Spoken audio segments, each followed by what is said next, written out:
The color tool is really about making adjustments to specific colors within your image rather than adjusting the entire image. So here, I'm going to want to adjust the yellows, and using the color tool is much better here than like doing an image-wide adjustment, because I don't want all the skies and the sidewalks to be impacted by the changes I'm making to the yellow. Generally, I use this in a couple scenarios. One is where like I captured an image where there's one specific color that I really want to see pop there, or like want to make it sort of like a central component in the story I'm trying to tell.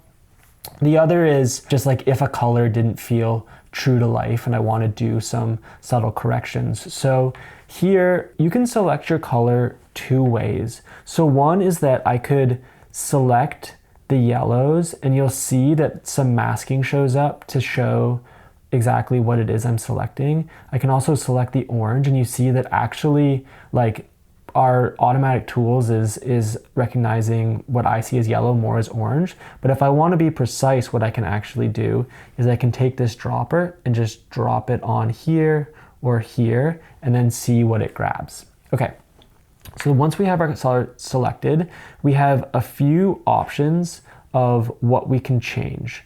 So hue is essentially what the color is. So it's like, is it more green? Is it more blue? Is it more red? So you can shift it within that range. So I can do that here. So if you'll see, if I go over here, we bring it more towards the reds.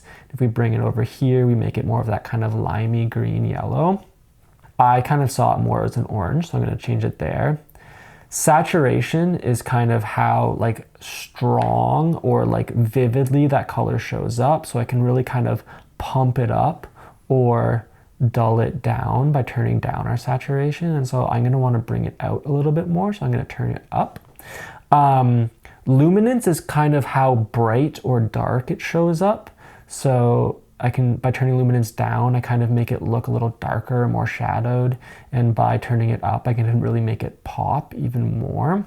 And then spread gets a little bit technical, but it's basically how far over on the color spectrum the changes you've made bleed over. So like how much will they impact nearby colors? So you can kind of see as I change it that some of the like reflections in the bottom of the trolley car there are changing because I'm pushing this more into that color range. And then range essentially is how broad we want the like selection we made to actually be. So like if I narrow the range, we actually are only isolating on that original shade of yellow at the bottom of the car that I grabbed.